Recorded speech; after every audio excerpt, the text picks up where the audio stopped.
Everyone अस्सलाम वालेकुम। Welcome back to my channel Nisa Libas maker and welcome back to my सिलाई course class 1। यहाँ आपको कुछ एक्सेसरीज़ नज़र आ रही होंगी, तो आज की क्लास में हम इनके फ़वाइद और इनका इस्तेमाल जानेंगे।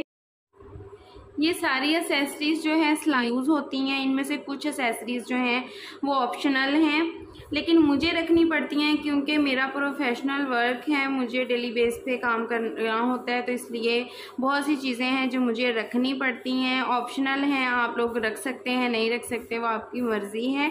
तो 1 बाय 1 में हर चीज़ आपके साथ शेयर करूँगी। ये देखें, यहाँ पे पड़े हैं स्केल। ये है कर्व स्केल जो कि यूज़ होता है, यहाँ पे मैं आपको दिखाऊँ, ये ट्राउज़र की कटिंग में, ठीक है, ट्राउज़र की कटिंग में शेप देने के लिए इस्तेमाल होता है। ये आपने परचेज कर लेना है अगर आप ट्राउज़र की कटिंग जो है ना वो प्रोफेशनल तरीके से करना चाहती हैं। तो ये एक सीधा स्केल है, आप लोगों के लिए ऑप्शनल है, इतना बड़ा नहीं लेना तो आपकी मर्ज़ी है, क्योंकि मुझे जो है वो कपड़े कटिंग करने होते हैं ज़्यादा डेली बेस पे, तो इसलिए ये है मेरे पास। वरना आप जो है इसी की इस साइड से जो है ना वो सीधे स्केल का भी काम ले सकते हैं, ठीक है। ये आपके लिए ऑप्शनल है, ले लें तो अच्छी बात है, आपका फ़ायदा होगा। ये एक स्टील का स्केल है, ये मैं जेंट्स कटिंग में लाजमी यूज़ करती हूँ, तो मेरे लिए ये अहम है, आपके पास नहीं है तो आप 20 रुपीज़ का एक वुडन स्केल आता है, वो भी। यहाँ पर कुछ मेन चीज़ें हैं जो मैंने अलग की हैं, जो कि लाजमी चाहिए होती हैं हमें। उनमें है जी सीज़र, इसका इस्तेमाल तो ज़रूरी है। आपने जो भी आपने सीज़र यूज़ करनी है उसको आपने शार्प करवा लेना है, ठीक है। टिप उसकी जो है वो थोड़ी तेज़ होनी चाहिए। टिप के साथ जो है हमें नेक वगैरह जब हम रेडी करते हैं, डिज़ाइनिंग करते हैं, तो कट्स वगैरह सीज़र के बाद जी है ये डोरी।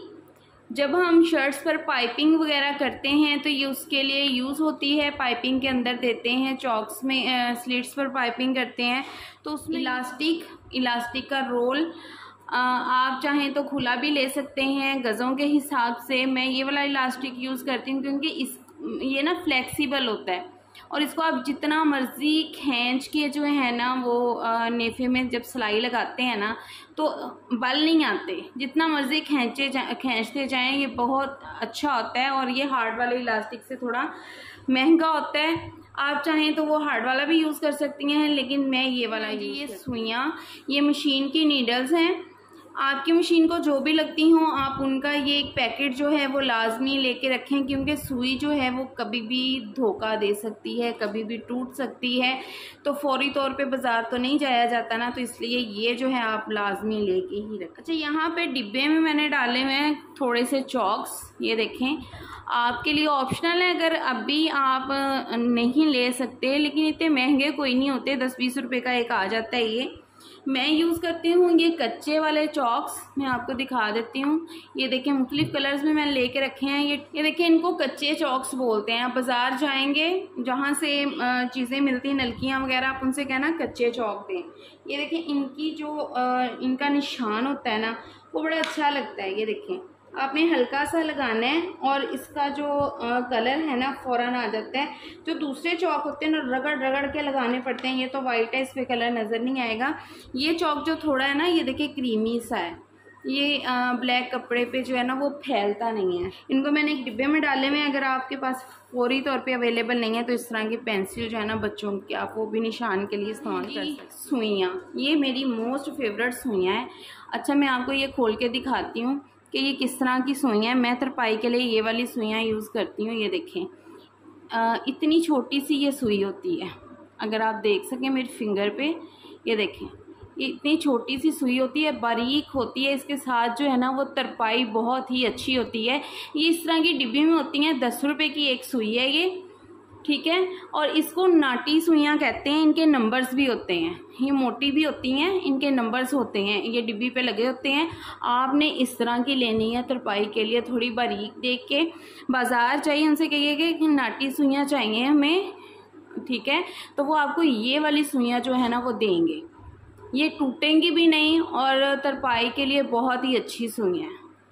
इन सुइयों की खुसूसियत ये है कि इनकी जो टिप होती है ना आगे से, वो बहुत ही शार्प होती है और हर तरह के कपड़े में आसानी से दरपाई कर देती है। पैकेट वाली लेते हैं ना बाज़ार से सुइयाँ, चाइना की सुइयाँ, वो कोई 20-30 रुपए का पैकेट मिल जाता है। लेकिन अक्सर क्या होता है कि आपके साथ भी शायद ये मसला हुआ हो कि उन सुइयों का आगे से जो नोक होती है ना, वो बहुत ही अहम चीज़ जिसको हम बोलते हैं इंचिस टेप। ये तो हर घर में अवेलेबल होता है और एक लाजमी सी चीज़ है, इसको अवेलेबल होना भी चाहिए। हम सिलाई नहीं भी करते तो कहीं ना ये चीज़ जो है हमारे काम आ ही जाती है।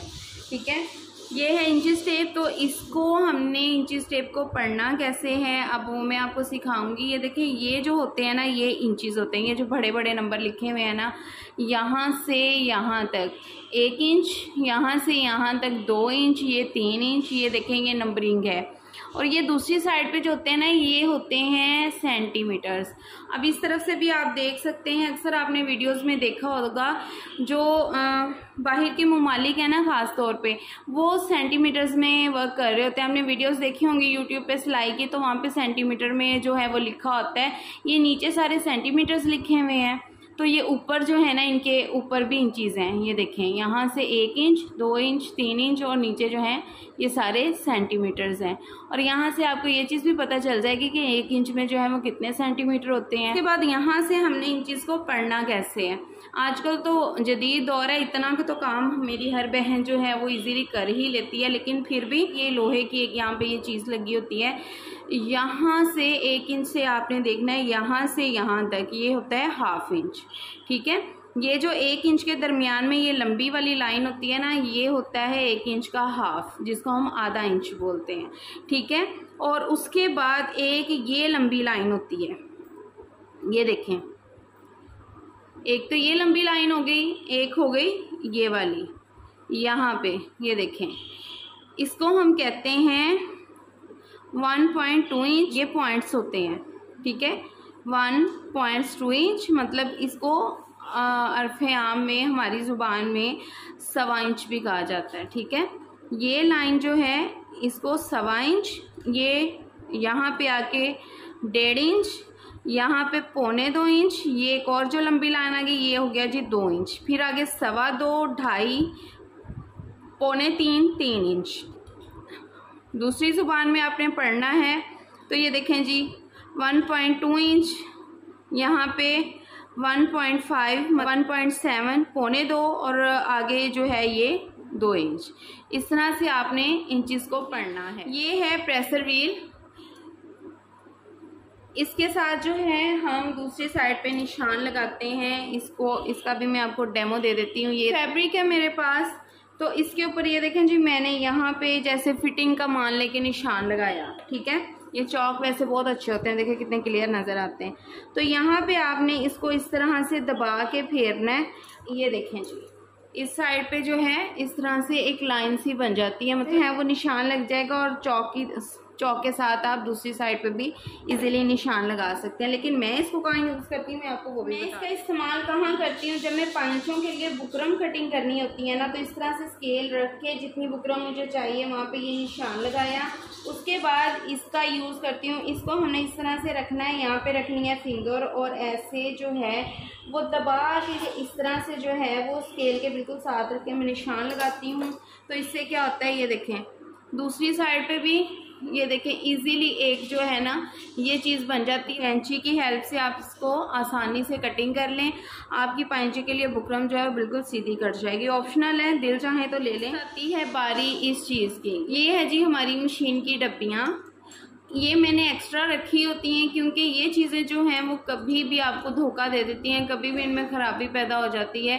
तो ये एक्स्ट्रा जो है मैं लाजमी रखती हूँ। आपने लेके रखनी है तो आपकी अपनी मर्ज़ी है, लेकिन आपने जब भी इसको लेके रखना है ना तो मौसम ऐसा होता है कि इनमें ना जंग लग जाता है। आपने इनमें ऑयल के ड्रॉप्स डालने हैं, एक एक ऑयल का ड्रॉप डालना है, यहाँ पे भी, इनके अंदर भी, और यहाँ जहाँ पे ये पेच लगा होता है यहाँ पे भी आपने ऑयल का एक ड्रॉप डालना है। फिर इनको जो है वो महफूज करना है ताकि पड़े लोहे की होती हैं ना, जंग ना पड़ जाए। मशीन के फुट ये भी मैं लाजमी रखती हूँ क्योंकि फुट भी कभी भी ख़राब हो जाता है, बाज़ों का सुइयाँ लगती हैं या सुइयाँ टूटती हैं या घिस जाता है नीचे से, तो फिर चेंज करना पड़ता है। और ये है डोरी पाइपिंग करने के लिए सिंगल फुट, तो ये भी लाजमी होना चाहिए। मशीन की बॉबिन, इनको फिरकियाँ भी बोलते हैं, तो ये भी आपके पास जो है वो 3-4 होनी चाहिए क्योंकि बार बार एक ही को खाली करके यूज़ नहीं पर है। मेरे पास ये छोटे साइज़ में है, मार्केट में बड़ा भी अवेलेबल होता है। इसका क्या काम है, ये जी टांका तोड़ने के काम आता है। ये देखें, इस तरह से जब कोई सिलाई ख़राब हो जाती है और बाज़ कपड़े ऐसे होते हैं कि जब उनको आप पकड़ के उधेड़ते हैं तो वो पीछे से फट जाते हैं, ख़राब होते हैं, सुराख पड़ जाते हैं। तो इस तरह से थोड़े थोड़े फासले पे आप इस तरह से टांके जो हैं वो तोड़ें। इसके साथ इसके यहाँ पे जो है ना कटर सा लगा होता है, आपको इसके साथ पकड़ के यूँ खींचना नहीं है। ये काम नहीं करना कि आप यहाँ फंसाएं और यूँ खींचें, ये काम नहीं करना। इस तरह से हमने थोड़ी सी जगह से टांके कट किए, पीछे से आराम से इस तरह ये देखें खुद ही आराम उधड़ जाएगा। ठीक है, ऑप्शनल है, आपने रखनी है रखें, लेकिन इसकी सहूलत बहुत है, इसके फ़ायदे जो है ना वो बहुत है। इसको पेपर ग्लू भी बोलते हैं। ये मैं फैब्रिक्स पर भी यूज़ करती हूँ। जब कोई डिज़ाइनिंग वगैरह करने के लिए चेपी को कवर करना होता है, कपड़े को कवर करना होता है चेपी के ऊपर, तो फिर इसका यूज़ होता है। आप अभी लेना चाहें तो ले सकती हैं, आप लोगों के लिए। एक जूड़ा पिन बोलते हैं इसको, हेयर पिन है वैसे तो, इसको जूड़ा पिन आम जुबान में बोला जाता है। जूड़ा पिन जाके कहेंगे तो इजीली मिल जाएगी। ये मैंने रखी हुई है, जब हम कोई नोक वाली डिज़ाइनिंग कर लेते हैं, मतलब कि गले पे कोई डिज़ाइनिंग करने हैं, नोक बनाए होते हैं या कट बनाते हैं नोक वाले, तो उनकी नोकें निकालने के लिए ना इसकी ये वाली चीज़ जो है वो मैं यूज़ करती हूँ। तो आसानी से वो नोक जो है ना इस तरह पकड़ के आप निकाल लें। वाली हुक है, अगर आप बच्चों के कपड़े स्टिच करती हैं तो आपके पास होनी चाहिए। पीछे जब हम स्लिट्स वगैरह बनाते हैं तो उन पर भी ये काम आती हैं, वैसे भी मुख्तलिफ़ जगहों पर ये काम आ जाती हैं।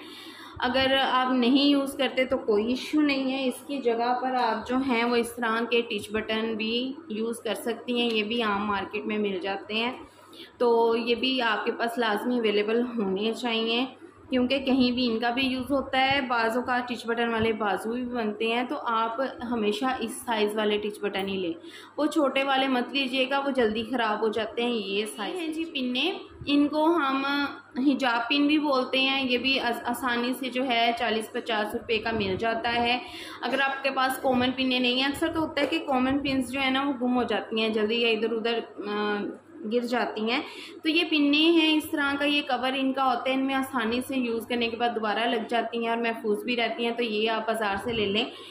कपड़ा वगैरह जो कवर करना होता है सिरकता है, तो उसके लिए नेक वगैरह सेट करना है, कोई भी चीज़ सेट करनी है, तो आप ये वाली पिन्ने जो हैं यूज़ कर सकते हैं। ये बाकी इनकी बारी आती है तो इनको हमने कहाँ यूज़ करना है। स्क्रू ड्राइवर हैं तो इनका इस्तेमाल अब मैं मशीन पे चल के आपको बताऊंगी। ये एक ब्रश है, आप देख रहे होंगे कि इसका क्या काम है, तो इसका बहुत ही अहम काम है हमारी मशीन पे। तो जब हम मशीन का काम करेंगे तो फिर आपको पता चल जाएगा कि इसको मैं कहाँ। ये 2 तरह की टेप्स हैं मेरे पास, ये डिज़ाइनिंग में इस्तेमाल होती हैं। डोरी का डिज़ाइन जब बनाना होता है डोरियों वाला, तो इनको कवर करने के लिए, उनको कवर करने के लिए मैं इनका इस्तेमाल करती हूँ। आगे आगे मेरी वीडियोस में आप देखेंगे कि कहाँ कहाँ इनका इस्तेमाल होता है। अच्छा, यहाँ मैं आपके साथ एक बात शेयर करूँ कि ये जो सीज़र है इसके साथ मैं फैब्रिक वगैरह कट करती हूँ, और इस तरह का आप एक कटर ले लें, बहुत ही सस्ता सा है, 40-50 रुपये का मिल जाता है। इसको आप अपनी मशीन पे ही रखा करें, धागे बार बार जब कटिंग करने पड़ते हैं तो कैंची इधर उधर देखनी पड़ती है, और ये भारी चीज़ होती है, पास में नहीं रखी जाती मशीन पे। इस तरह का एक कटर जो है वो आप अपनी मशीन के दराज में या मशीन के ऊपर ही रख लें। लेकिन इस तरह से कि आप कोई भी डोरी लें उसको इस तरह 2 हिस्सों में करें। यहाँ पर आपके अगर मशीन के साथ ये वाला हिस्सा नहीं लगा हुआ तो ये तो लाजमी ही होता है, तो आपने क्या करना है, यहाँ पे इस हिस्से के साथ इसको इस तरह से ये चीज़ बनाएं ऐसे से, और इसको इस तरह से इसके साथ जो है वो गिरा दे दें, इस वाले पेच के साथ, ये जो ऊपर नीचे करने वाले के साथ ये बना होता है। स्टोरी के साथ बांध लें और इसको इस तरह से अपनी मशीन पे ही रखें।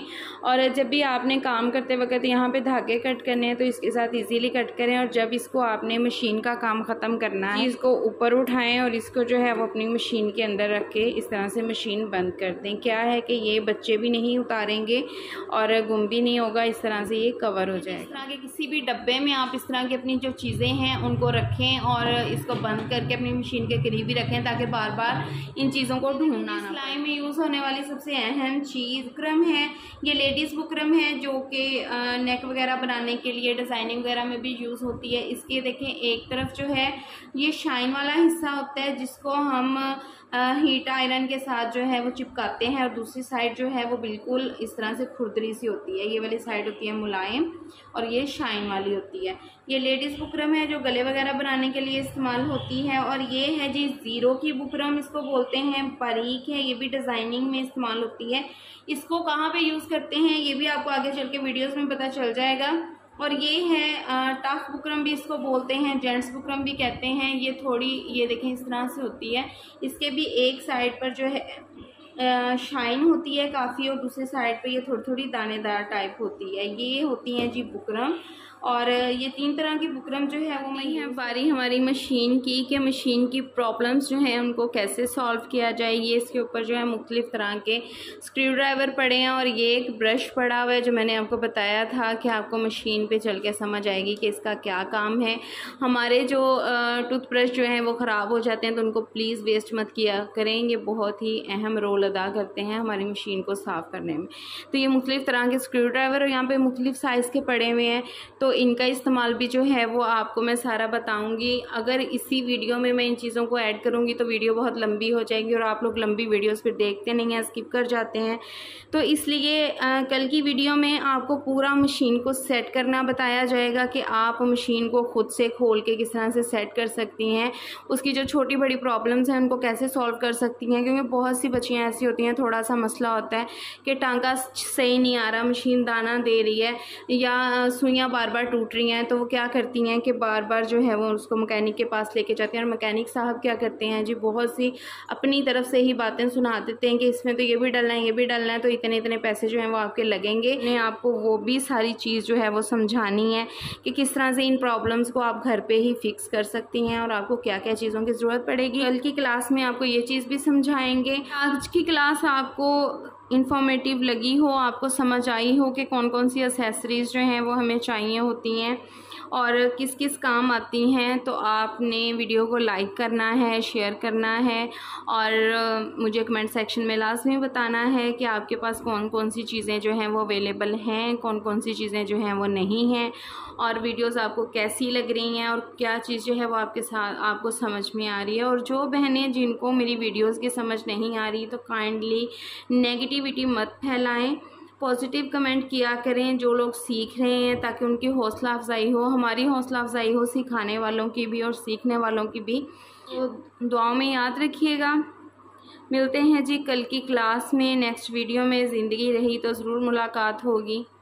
वीडियो अच्छी लगी हो तो लाइक कीजिएगा, चैनल को सब्सक्राइब करें एंड बेल आइकन लाजमी प्रेस करके नोटिफिकेशंस को ऑल पे सेलेक्ट कर दीजिएगा ताकि मेरी हर आने वाली वीडियो की अपडेट जो है वो सबसे पहले आपको मिले।